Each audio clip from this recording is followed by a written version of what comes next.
Premier week-end 2024 en compagnie de votre 100% cinéma d'ici et d'ailleurs. Je suis très heureux de vous retrouver en cette nouvelle année pour notre randonnée cinématographique de la semaine. On se retrouve juste après le sommaire. C'est parti! Au sommaire de ces numéros, on parlera des icônes of French et les coulisses de la série Berlin, le film à suivre en 2024 et les Hollywoodiens décédés en 2023 dans la rubrique News. Notre rubrique Gros Plan vous garde le tout premier invité de l'année et vous serez mis au parfum de sortie de prochains films et séries dans la rubrique Nouveautés. Nous prendrons ensuite l'avis d'Adam Brody dans la rubrique Portrait. Ciné7 Magazine, 100% cinéma d'ici et d'ailleurs. Après son passage rose et épineux à Hollywood, l'actrice et réalisatrice française Judith Godrèche revient fort avec un film autobiographique intitulé Icon of French Cinema. Suivez. The French actress who left for Hollywood. On va bientôt vous voir à l'écran, Madame Godrèche. Icon of French Cinema. Une égérie du cinéma d'auteur rentre à Paris après un exil hollywoodien afin de relancer sa carrière. Pour sa première série, l'actrice et réalisatrice Judith Godrèche s'est inspirée de sa propre vie et notamment de son adolescence marquée par sa relation avec un cinéaste de 25 ans son aîné en se mettant en scène dans Icon of French Cinema. Plus non. Alors je vais vous parler comme un demi-frère. Vous y arriverez. I believe that's the only way I could start over. Will you just end up sabotaging yourself again? Are you with me? Moi, je suis an icon of French cinema. Parlons de son exil de 10 ans à Los Angeles et la quasi-disparition des écrans français ont laissé des traces. On ne la reconnaît pas, on la confond avec Juliette Binoche où on la juge trop vieille. T'as acheté une maison avec ton copain de 40 ans quand t'avais 15 ans. Parallèlement, la fascination de sa fille de 18 ans pour un chorégraphe de 20 ans son aîné la renvoie à des souvenirs douloureux de sa propre adolescence. En tout cas, permettez-moi de vous présenter votre nouveau réalisateur. Une petite fille prodige peut revenir chez elle avec panache. Si je meurs, mon testament est dans la bibliothèque, là où je range la bœuf. Judith Godrèche, vous êtes mon idole. Go le hamster, go! Ciné7 Magazine, 100% cinéma d'ici et d'ailleurs. Considéré comme un autre volet de la Casa de Papel, la série Berlin est en pleine diffusion sur Netflix. Découvrez quelques secrets de son tournage.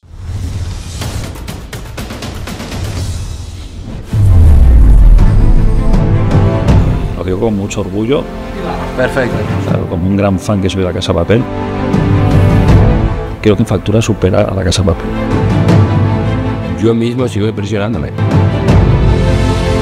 Ponerse a escribir después de un éxito, pues después de celebrarlo y disfrutarlo, hay que ponerse otra vez el mono de obrero y empezar a pensar como si eso no hubiera sucedido. Embarqué pour un voyage cinématographique à travers Paris et Madrid avec Berlin, la préquelle tant attendue de la Casa de Papel. Découvrez les coulisses fascinantes de lieux de tournage iconiques où se déroulent les intrigues captivantes et les braquages de cette série Netflix. De Montmartre à la Puerta del Sol, suivez les traces de Berlin et de sa bande d'enleries vibrantes qui servent de toile de fond à cette aventure épique. Berlin est tourné dans 2 pays, en France et en Espagne, notamment à Paris et à Madrid.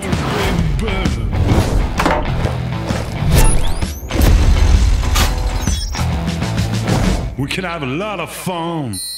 Les tournages des littérations inaugurables de la série des Castes a commencé au début d'octobre 2022 et s'est poursuivi pendant plusieurs mois avant de se terminer vers fin avril 2023. La saison 1 de Berlin, l'une des séries les plus ambitieuses jamais réalisées, a fait appel à 65 acteurs et 1444 figurants. La question que l'on se pose maintenant est de savoir s'il y aura une deuxième saison de Berlin et où elle se déroulera.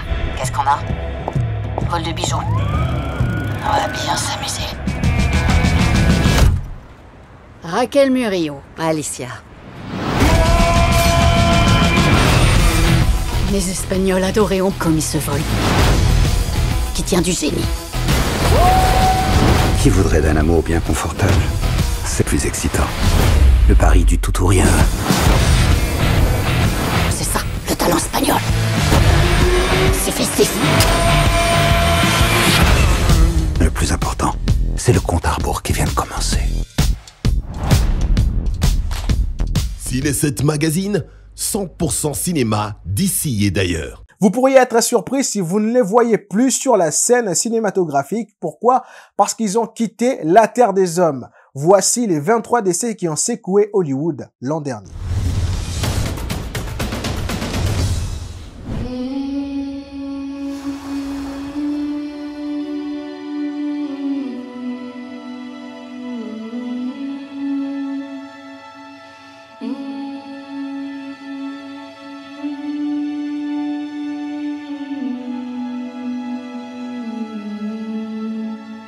En 2023, plusieurs grandes vedettes hollywoodiennes nous ont malheureusement quittés, nous laissant sans mots. Ils ont participé d'une manière ou d'une autre à l'avancement de cette industrie. Au numéro 1, né le 19 août 1969, Matthew Perry est décédé le 28 octobre 2023 à cause des effets aigus d'une prise de kétamine. Au numéro 2, né le 5 décembre 1968, Lisa Marie Presley est morte le 12 janvier 2023 d'une crise cardiaque. Au numéro 3, producteur et animateur d'émissions de jeux télévisés américains, Bob Baker a rendu l'âme le 26 août de façon naturelle. Au numéro 4, né le 26 novembre 1939 en Tennessee, Tina Turner a quitté la terre des hommes le 24 mai 2023 à Zurich. Au numéro 5, diagnostiqué de la maladie d'Alzheimer en 2016, Tony Bennett est mort le 21 juillet 2023. Au numéro 6, né le 10 juillet 1998, Angus Cloud a succombé à une intoxication aiguë due aux effets combinés de la méthamphétamine, de la cocaïne, du phénanthyle et des benzodiazépines le 31 juillet 2023. Au numéro 7, en 2022, Sinéad O'Connor avait été hospitalisée après avoir indiqué sur les réseaux sociaux qu'elle songeait au suicide après le suicide de son fils. Sinéad O'Connor est décédée le 26 juillet 2023. Au numéro 8, Ryan O'Neal est décédé le 8 décembre 2023 à l'âge de 82 ans d'une insuffisance cardiaque. Au numéro 9, Susan Somers est morte le 15 octobre de suite d'un cancer du sein. Au numéro 10, Michael Gabon a rendu l'âme de suite d'une pneumonie le 28 septembre 2023 à l'âge de 82 ans. Au numéro 11, Ron Cephas Jones est mort le 19 août 2023 à l'âge de 66 ans des suites d'un problème pulmonaire de longue date. Au numéro 12, Paul Rubens est décédé d'un cancer à l'âge de 70 ans le 30 juillet 2023. Au numéro 13, Paul Cattermole est en réalité mort le 6 avril 2023 d'arythmie cardiaque, dysémie myocardique aiguë, d'athérome coranienne sévère et d'hémorragie intraplaque selon son certificat de décès. Au numéro 14, connu pour ce rôle dans Homicide et Brooklyn Nine-Nine où il a joué le rôle du capitaine Raymond Holt, André Brugger est mort le 11 décembre 2023 d'un cancer du poumon. Au numéro 15, Raquel Welch est mort le 15 février 2023 après une brève maladie. Au numéro 16, il avait 60 ans, Lance Reddick est mort naturellement le 17 mars 2023, écartant l'hypothèse d'une agression ou d'un suicide. Au numéro 17, Jerry Springer a rendu l'âme le 27 avril 2023 d'un cancer du pancréas. Au numéro 18, né le 30 janvier 1961 et mort le 1er juin 2023, Anna Shea a connu un accident vasculaire cérébral avant de succomber. Au numéro 19, Jason Panettiere est mort le 19 février cause d'une hypertrophie du cœur. Au numéro 20, Jane Birkin a commencé par une leucémie qui lui avait été diagnostiquée en 1998. Près de 15 ans après, Jane Birkin évoquait aussi une maladie auto-immune sans préciser laquelle. Elle devient ensuite la cible du Covid-19 avant de se voir victime d'un AVC en 2021. Elle est finalement morte le 16 juillet 2023. Au numéro 21, Alan Arkin est décédé le 29 juin 2023 à l'âge de 89 ans. Au numéro 22, Lisa Moring, morte le 28 janvier 2023. Et enfin, au numéro 23, Tom Sizemore qui nous a quittés le 3 mars 2023. Ciné 7 Magazine, 100% cinéma d'ici et d'ailleurs. À travers notre rubrique nouveautés du mois dernier, vous avez découvert les dates des films qui vont sortir très prochainement, soit en 2024. Je vous propose la liste complète et surtout accompagnée de ce commentaire. Depuis quelques jours, 2023 a tiré sa révérence. Au sortir d'une année particulièrement compliquée pour l'industrie, la grève des acteurs et des scénaristes a eu d'importantes répercussions. 2024 promet d'être une nouvelle fois assez singulière. Le nombreux retard causé par le mouvement qui a paralysé les productions pendant plusieurs mois ont créé d'importants vides dans le planning de sortie dans le monde. Même si les observateurs s'attendent à ce que le box-office domestique chute de 11% cette année pour atteindre seulement le 8 milliards de dollars, les amateurs de blockbusters peuvent se rassurer néanmoins. Ils devraient avoir de choses à se mettre sous la dent. Chez Disney, Marvel et Pixar, la première sera La Planète des Singes, Le Nouveau Royaume le 22 mai, puis le film Vice Versa 2 le 19 juin, avant que Deadpool 3 et Mufasa le Roi Lion n'apparaissent respectivement le 24 juillet et 18 décembre. Chez Warner Bros, la ligne à suivre sera dirigée par Dune partie 2 à partir du 28 février. Godzilla et Kong, le Nouvel Empire, attendu le 10 avril, Beetlejuice 2 le 11 septembre, Joker Folie à 2 le 2 octobre et enfin The World of Wyoming le 11 décembre. Chez Universal Pictures, on attend Gladiator 2 en fin d'année, soit le 20 novembre et Sonic 3 le 25 décembre. Argylle le 31 janvier, suivi de Fall Guys le 1er mai et Wicked partie 1 le 27 novembre. Ciné 7 Magazine, 100% cinéma d'ici et d'ailleurs. Ça résonne fort dans votre fort intérieur et dans vos esprits et vous vous posez sûrement la question, de quoi s'agit-il dans ce gros plan de ce soir et avec qui? Je vous invite à le découvrir de vous-même. Suivez. Voilà, on m'appelle Gilles Lolo Bibas, il y a Lolo pour les intimes. Je suis cinéaste congolais, natif de la province du Congo central.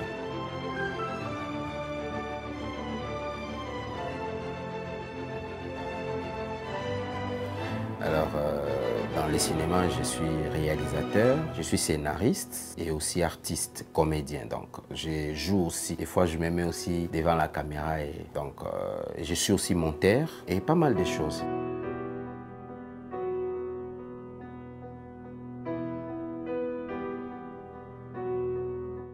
Voilà, et Pounde, déjà, c'est authentique, les mots, ça vient des Bangala. Donc, les Mongols connaissent très bien. Et Pounde veut dire Sangesa Sangesa, qui zoba zoba. Alors, si vous avez d'ailleurs vu déjà la fiche d'annonce, vous allez comprendre que nous avons utilisé beaucoup de pagnes. Des pagnes. Vous connaissez les mamans qui savent bien les pagnes. Ceux qui basangissent, on appelle ça kizoba zoba. Donc beaucoup de pagnes de beaucoup de couleurs, beaucoup de sortes en fait. C'est ça kizoba zoba. Pourquoi kizoba zoba? Parce qu'il y a c'est une histoire de 4 filles qui vivent dans une maison où il se passe des choses. Chacune a un problème. C'est-à-dire il y a une sœur en Christ, mais qui est en réalité une sœur en crise. Il y a une dame qui mange beaucoup. Donc, elle, son rêve, c'est manger. Il y a une autre qui est étudiante, mais qui sera déçue par l'amour. Et l'autre qui vit dans les mythos, c'est-à-dire elle connaît Abed Achou, elle connaît Jibem Piana, elle connaît Joseph Kabila, mais en réalité, elle ne connaît pas.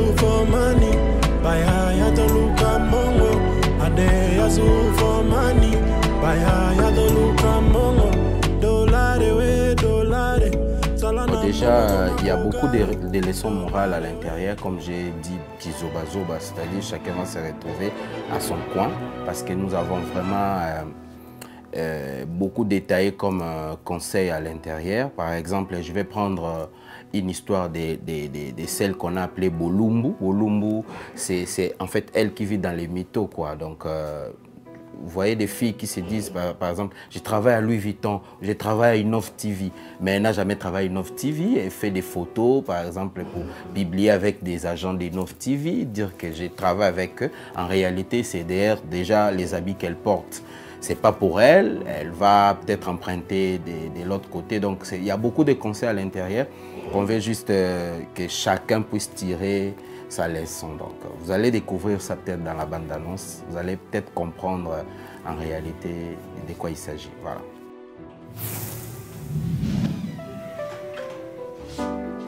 Déjà, dès mon enfance, j'aimais trop déjà les cinémas. J'aimais regarder les cinémas. Mais après, quand j'ai atteint l'âge de la majorité, je crois que c'était à 17 ans, 18 ans. Ouais. J'ai écrit un scénario. Je peux appeler ça scénario, mais je ne savais pas qu'on peut l'appeler comme ça. Mais j'avais une idée que j'ai écrite. J'avais vraiment une idée. J'ai toujours l'idée de ces films. C'était quand la marâtre fait souffrir l'enfant de son mari. Voilà. Alors, la marâtre avait mis du poison dans l'assiette de ses petits enfants. Et croyant qu'il va manger ça, mais le petit n'a pas mangé, mais c'est d'ailleurs les fils de cette maman qui a mangé ça et il a perdu son fils parce qu'il a voulu assassiner les fils de son mari. Donc c'était une idée qui m'est venue comme ça. Alors on avait des photographes dans les quartiers, j'ai parlé avec les photographes, je lui ai dit, bon, je vous vois prendre des photos, donc vous pouvez aussi filmer. J'ai une idée comme ça qu'on peut rassembler des jeunes filles du quartier pour les faire. Je crois qu'il m'a trouvé dingue, quoi. Il m'a trouvé vraiment que c'était de la folie, oui. Je me suis dit que c'était de la folie parce que faire l'art, c'est de la folie. Et malheureusement, ça n'a pas été fait parce que ça ne pouvait pas aussi être fait parce qu'il fallait rassembler beaucoup d'éléments pour arriver à ça. Et après, en 2006, je suis venu à Kin. Là, c'est là en fait que j'ai voulu aussi me plonger dans les domaines du cinéma. J'ai rencontré Papi Wichima. Il a fait ses études au Nigeria. C'est là où il a travaillé avec beaucoup de professionnels que vous connaissez. C'est lui qui m'a appris d'abord comment jouer. Donc, je suis entré dans Hollywood Cinéma, qui est jusqu'aujourd'hui qui existe. Et après, j'ai fait des formations. Je travaille avec pas mal de gens. Je fais des formations en ligne, des ateliers. Et voilà quoi, c'est d'abord un long parcours que peut-être je ne saurais pas tout expliquer ici. Voilà.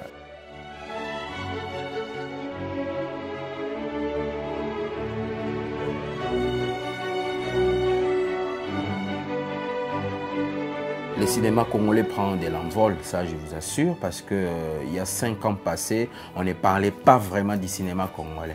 Aujourd'hui, nous sommes comptés parmi les cinéastes dans le monde, dans les Cannes, dans beaucoup de festivals, parce que nous existons. Donc, j'ai toujours dit que le cinéma congolais existe grâce aux faiseurs de films.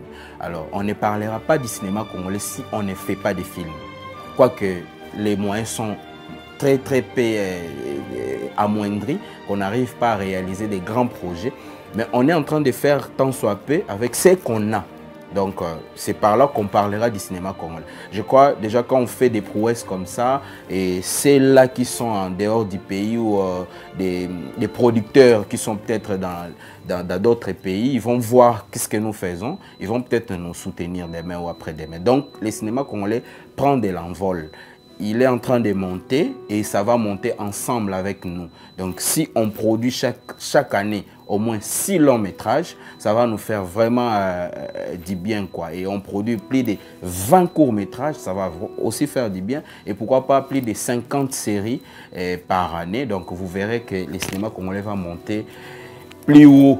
Je vais rassembler tous les cinéastes congolais.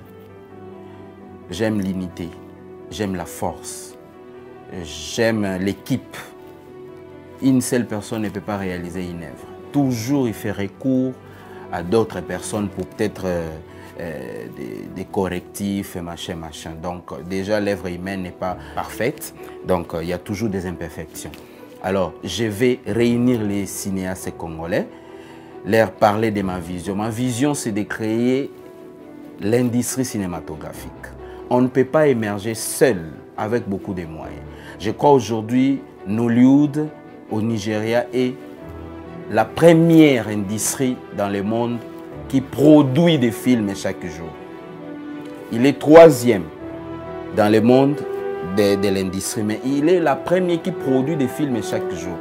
Pourquoi? Parce qu'ils ont créé l'unité. Au début, ils ont commencé par des collections et aujourd'hui, c'est une industrie. Alors, ma vision ne se limite pas que par moi, non plus par ces cinéastes, mais aussi il faut qu'il y ait un accompagnement du gouvernement. Donc, il faut qu'il y ait le ministère du tourisme, le ministère de la culture et des arts, et aussi la présidence en général, parce qu'il doit appuyer les projets. Le tourisme, pourquoi? Parce que le cinéma fait l'échange culturel. Nous faisons des films pour nous, ce qu'on appelle faisons notre cinéma. Alors, notre cinéma, il faut les transporter ailleurs. Pourquoi, quand on grandissait, nous tous, nous connaissons que les Chinois sont forts. Ils nous ont montré leur culture.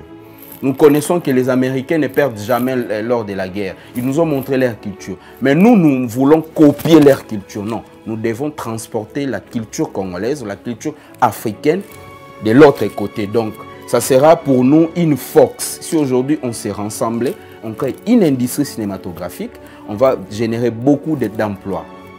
Des cinéastes vont aller là-bas, des caméramans vont aller là-bas. C'est-à-dire ce n'est pas seulement une affaire des cinéastes, non, mais aussi des techniciens, voire même de vous, les journalistes. Pourquoi? Parce que vous aurez droit à faire des scripts, machin, la rédaction, on a besoin de voix off, on a besoin de tout ça. Donc c'est une industrie qui va générer beaucoup de milliards dans notre pays. Moi, je pense que c'est un projet qui est tellement gigantesque qu'il faudrait plutôt que le gouvernement puisse mettre la main sur ça, rassembler les gens qui réfléchissent bien, qui ont la vision dans ces pays pour que les choses puissent évoluer. C'est tellement fort que seul je ne saurais pas, même si on me donnait 1 million aujourd'hui. Mais je vais faire seulement une chose, rassembler les cinéastes. On est tellement éparpillés, on n'a pas une corporation pour d'abord nous soutenir, une convention. Aujourd'hui, les producteurs peuvent venir d'ailleurs, ils viennent, ils te donnent l'argent. C'est pas forfait, c'est forfaitaire quoi. Or, sous d'autres cieux, ils ont une convention des cinéastes que non, voilà un réalisateur, on le paye autant. Un acteur principal, on lui paye autant. Et tout dépend de ce qu'il doit faire. Donc c'est vraiment long les projets. Ça demande beaucoup d'efforts, beaucoup de moyens et aussi l'unité. Voilà. Ciné 7 Magazine, 100% cinéma d'ici et d'ailleurs. Il n'y en a pas beaucoup, mais nous prenons soin d'en faire une sélection en offre. Allez, regardez les prochaines bandes d'annonces des films et séries.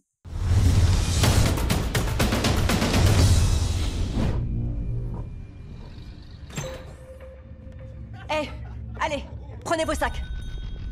On y va.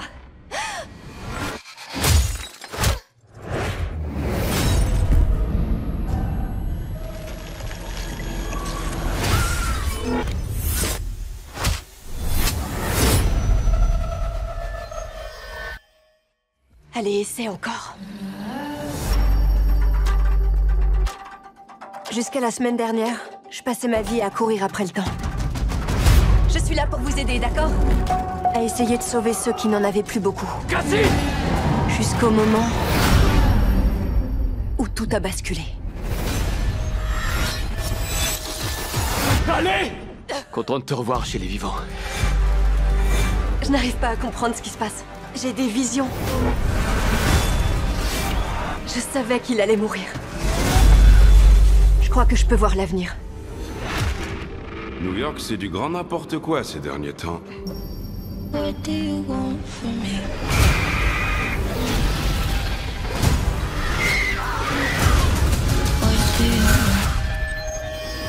New York, c'est du grand n'importe quoi ces derniers temps.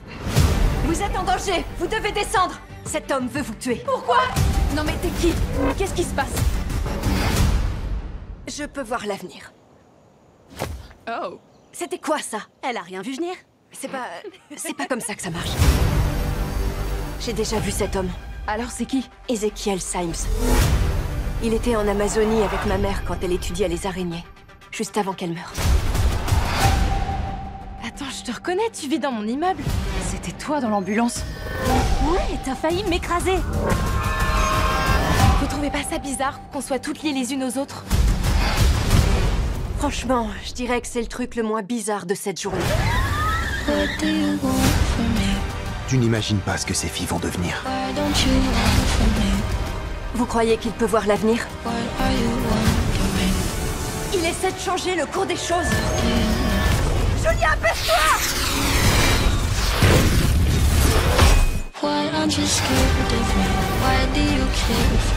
Votre avenir a failli être très différent. Si vous voulez vivre, il va falloir me faire confiance. Vous êtes prêtes? Maintenant!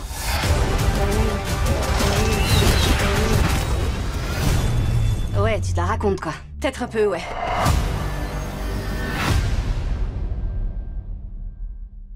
Ciné 7 Magazine, 100% cinéma d'ici et d'ailleurs. Nous sommes arrivés à la rubrique portrait. Je vous propose rapidement le portrait d'Adam Brody.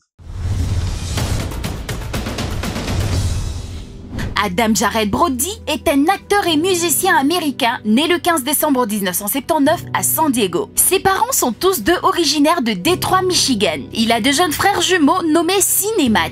Après avoir grandi à San Diego, il quitte le lycée et comme il ne peut pas s'élancer dans une carrière de surfeur professionnel, il part à Los Angeles afin d'y suivre ses études, quitte son ancien emploi au Blockbuster pour devenir acteur. Il engage un professeur d'art dramatique privé ainsi qu'un agent pour lancer sa carrière à la télévision. Il enchaîne plusieurs petits rôles dans différentes séries, notamment Smallville, puis Gilmore Girls. Aux côtés d'Alexis Bledel, connaîtra le succès et une consécration mondiale en 2003 grâce au rôle de Seth Cohen dans la série Newport Beach durant 4 ans. Il réalise l'exploit lorsqu'il remporte en 2004 et en 2005 le Teen Choice Award du meilleur acteur des années consécutives. En 2005, il fait une apparition au grand écran dans le film Mr. et Mrs. Smith sous les traits d'un jeune agent secret aux côtés de Brad Pitt et d'Angelina Jolie. Dans le film In the Land of Women, film ayant vu le jour en 2007, il joue en compagnie de Kristen Stewart et Meg Ryan. En 2009, il relance sa carrière grâce à Jennifer's Body aux côtés de Megan Fox. En 2010, il enchaîne ensuite les tournages et joue dans Top Cops, Cop Out avec Bruce Willis, puis partage l'affiche de Les meilleurs amis avec Katie Holmes. En 2011, il fait partie du casting de Scream 4 de Wes Craven, aux côtés de Courtney Cox, David Arquette ou encore Emma Roberts. En 2012, l'acteur originaire de San Diego joue dans Jusqu'à ce que la fin du monde nous sépare, aux côtés de Steve Carell et Keira, réalisé par son ancienne partenaire Lauren Scafaria. Il enchaînera en 2013 avec le tournage de Hemlock Drive, aux côtés de David Arquette et Susan Sarandon, puis dans Lovelace, un biopic dans lequel Amanda Seyfried aura le rôle de la légendaire Linda Lovelace et aussi dans la comédie Welcome to the Jungle aux côtés du célèbre acteur belge Jean-Claude Van Damme ou encore en fin d'année dans House of Lies où il partage l'affiche avec Kristen Bell. De 2003 à 2006, il est le compagnon de Rachel Bilson. Depuis décembre 2012, il est en couple avec l'actrice Leighton Meester qu'il a rencontrée sur le tournage du film The Orange. Ils se sont fiancés en novembre 2013, se marient en février 2014. En mai 2015, ils annoncent officiellement attendre leur premier enfant. Le 4 août 2015, ils deviennent parents d'une petite fille prénommée Arlo Day. En avril 2020, ils annoncent attendre leur deuxième enfant. Et en septembre 2020, ils deviennent parents d'un petit garçon. Ciné7 Magazine, 100% cinéma d'ici et d'ailleurs. C'était votre magazine 100% cinéma d'ici et d'ailleurs, le tout premier du mois de janvier 2024. On se retrouve à la semaine prochaine pour un autre numéro. Allez, portez-vous bien chez vous.